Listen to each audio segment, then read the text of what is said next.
सख्ती हुई है। बड़े बड़े बाबा लोग यहाँ आए हैं, बाबा आसाराम, बाबा राम।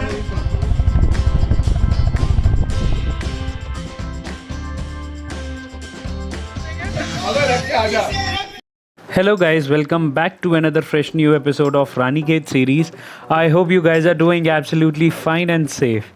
तो आज के इस एपिसोड में हम भगवान जी के दर्शन करने के बाद रानीखेत वैली को और एक्सप्लोर करने निकले। तो अभी तक आपने देखा कि हमें वाटरफॉल तो नहीं मिली थी क्योंकि ऑब्वियसली पानी का फ्लो बहुत ही कम था, और इसी बात पर अमित जी ने कहा यार जब हम इतनी दूर आ ही गए हैं तो क्यों ना एक चांस लेके देखा जाए। उन्होंने कहा कि मैं बाइक लेके जाता हूँ, आगे देख के आता हूँ कि क्या पता बाई चांस हमें वाटरफॉल मिल जाए। और जी हाँ, बिल्कुल वैसा ही हुआ। मंदिर से करीबन 5 से 10 मिनट की दूरी पर ही अमित जी को वाटरफॉल मिल गया। उनकी मेहनत रंग लाई और फिर अमित जी ने हमें आके बताया कि ऐसे ऐसे उन्हें वाटरफॉल मिला है, तो हम भी फिर वहाँ पे गए। जैसा कि आप देख ही सकते हैं कि जो वाटरफॉल है वो बिल्कुल वैली के नीचे है, तो ट्रैकिंग करके हमें जाना पड़ा वहाँ पे। और आप देख ही सकते हैं बाकी सारे नीचे चले गए और सबसे आगे कौन था, नरेश भैया। तो हम भी फिर धीरे धीरे से लाइन में अपना नीचे पहुँचे और पानी में आसमान की जो शैडो पड़ रही थी आप देख ही सकते कितनी सुंदर लग रही थी, कहने की क्या ही बात। जिस पॉइंट पे हम ट्रैकिंग करते हुए नीचे पहुँचे थे वहाँ से मतलब वैली और भी ज़्यादा खूबसूरत दिख रही थी, अलग से एकदम ना निखरे हुए से रंग आ रहे थे। और आप देख ही सकते हैं पेड़ और जो नीचे वैली है, जो वाटरफॉल जारी है, मतलब धीरे धीरे जो पानी का फ्लो है, और साथ में जो सड़कें हैं वहाँ का रंग एकदम आपस में कॉम्प्लीमेंट कर रहा था और बहुत ही सुंदर दिख रहा था। तो मतलब ना वहाँ पे ऐसी सी वाइब्स थी जो कि अनमैचेबल थी, अनबीटेबल थी और बहुत ही अच्छा लग रहा था। तो जिस पॉइंट पे सारे गए थे वहीं पे वाटरफॉल मिल गया था हमें। और देखो रोहित जी अलग ही ऊपर अपना चढ़ गए, तो उनको रास्ता नीचे आने का नहीं मिल रहा था और बाकी फिर हम आगे गए। तो अब यहाँ पे हमने वाटरफॉल देखी और रुके और रास्ता देख रहे थे यार कैसे नीचे वाटरफॉल की तरफ एग्जैक्टली जाया जाए। अब आपके हम सामने पेश करने जा रहे हैं नरेश भैया के स्टंट्स। तो वो वाटरफॉल की तरफ जो गैप था ना वहाँ पे छलांग लगाने लग गए। देखिए आप सभी एंजॉय कीजिए।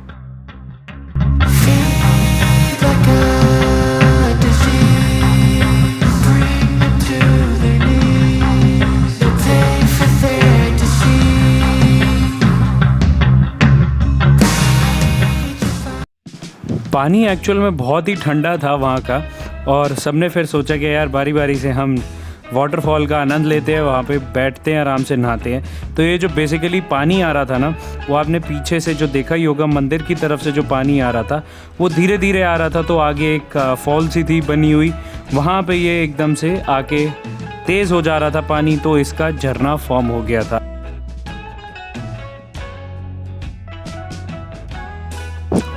यार सही में जो ये वाटरफॉल वाला एरिया था ना, इतना ठंडा पानी था, वहाँ से निकलने का मन ही नहीं कर रहा था। मैं भी 3-4 बार वहाँ पे जाते जाते ही नहा के आया था और बिल्कुल मन ही नहीं कर रहा था निकले वहाँ से भी। सारे अब ऊपर चढ़ रहे हैं, नहा धो के हमने अच्छे से एंजॉय करा इस वाटरफॉल के अंदर। और अब बाकी पर पहुँच गए नरेश भैया, रोहित जी, अमित जी, गौरव भैया और अरुण भैया। मैं भी चलता हूँ, चलिए उठाओ बस्ता। ये देखो कितनी स्टीप सी चढ़ाई है। चलिए चलते हैं हम भी।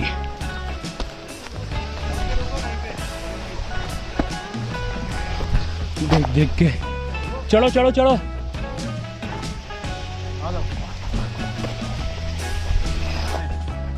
पहले कैमरा दे, आप देना ऊपर। पहले मेरे को निकालो, फिर चढ़ा दूंगा। चलो चलो।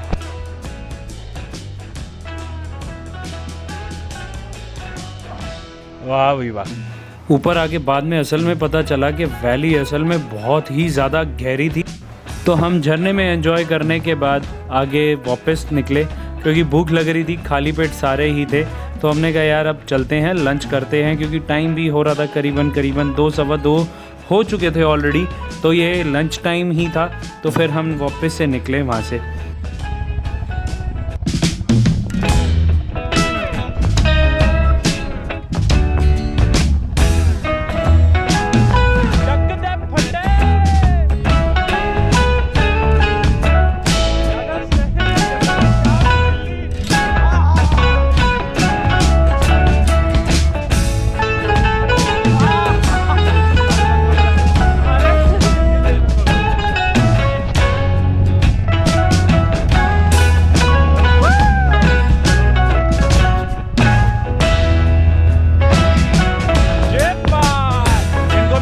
प्यार नहीं है।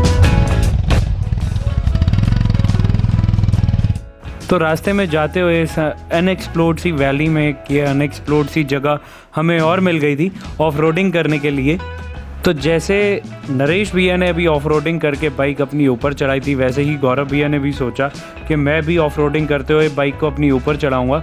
बट वो एकदम से अटक गई और वो पीछे आने लग गई थी। तो मैं एकदम से भागा कि भैया कुछ ऊंच नीच ना हो जाए, बाइक को जाके संभाला जाए।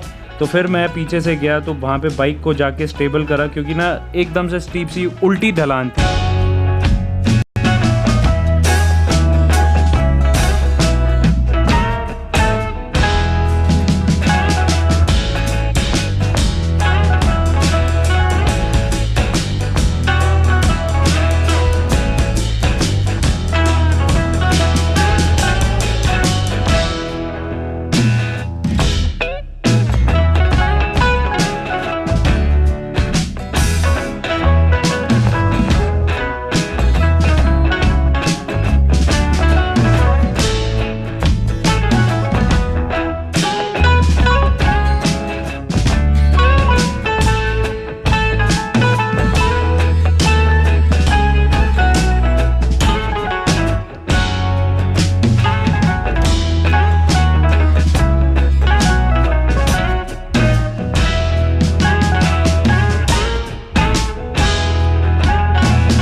वापस जाते हुए मैंने यार एक चीज़ नोटिस करी कि यहाँ पे ना लोगों ने अपने फार्म हाउस कॉटेजेस टाइप बनाए हुए हैं। तो ये जो आपको मैं फार्म हाउस दिखा रहा था ये वाला, ये किसी डॉक्टर का था। और मतलब यहाँ पे हमारे जो अकोमोडेशन है उसके पास भी कई डॉक्टर्स ने अपने प्राइवेट कॉटेजेस वगैरह बनाए हुए थे। तो जो लोग एज सच मतलब कि थोड़ी हसल बसल वाली ज़िंदगी से यार और अच्छे वेदर में आके शांति भरे वातावरण में एंजॉय करना चाहते हैं ज़िंदगी को, तो वो लोग अपनी प्रॉपर्टीज़ ऐसे यहाँ पे बना लेते हैं। तो ये देखिए कितनी सुंदर जगह लग रही है। और इसी के थोड़ी आगे जाके ना स्टेप फार्मिंग भी हुई थी। तो लो जी, हम आ गए हैं होटल देव छाया, जो कि रानीखेत वैली जहाँ से हम आ रहे हैं वहाँ से करीबन 1 से 2 किलोमीटर के डिस्टेंस पे है। तो अंदर एंटर करते हैं। ये देखिए यार कितना शानदार सा बनाया हुआ है, मतलब एक एक चीज़ की डिटेल देखिए आप, कितना सुंदर लग रहा है। तो बाहर वाह जी वाह, यहाँ पे सारे आ गए। और आप अब देखिए असली स्टेप फार्मिंग यहाँ पे हुई है। ये देखिए कितने ज़बरदस्त तरीके से यहाँ पे इन्होंने मतलब स्टेप फार्मिंग करी हुई है। और जो स्टेप्स बनाए हुए हैं ना वो इतने ही सुंदर लग रहे हैं, कहने की क्या ही बात। और उन पे घर भी बने हुए हैं। भूख इतनी तेज़ की लग रही थी कि हमने बिल्कुल वेट ही नहीं करा और बहुत ही फटाक से हमने ऑर्डर करवाया खाना अपना। और कई लोकल डिशेस जो रानीखेत उत्तराखंड की हैं वो भी ऑर्डर करवाई।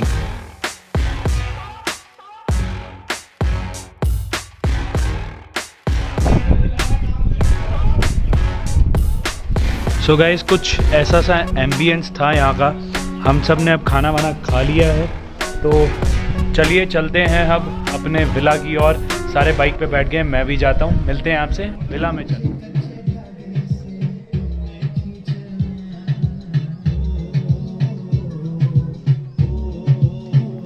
कुकिंग शुकिंग, जिसमें धुलकर नजर भी न पावन बने, जिसमें धुलकर नजर भी न पावन बने, आँख में से पानी का क्या फायदा। क्या बात है, बहुत बढ़िया। वो ऐसा जान डाल देता ना शेर के अंदर, मतलब अपनी बीवी के लिए सुनाया था कि बिछड़ गए तुम तो दिल कहीं लगेगा नहीं, बिछड़ गई तुम तो दिल कहीं लगेगा नहीं, लगा है लगने लगेगा मगर लगेगा नहीं। क्या बात है। देखना मैं बोतल विच ओदी तस्वीर नू, देखना मैं बोतल विच ओदी तस्वीर नू, जेड़ी मर जानी मेरे सुखां नू चुरा लिया। देखना मैं बोतल विच ओदी तस्वीर नू, जेड़ी मर जानी मेरे सुखां नू चुरा लिया। मैं ते कदों दा मर जाना सी, मेरे यारा शराब ने बचा लिया।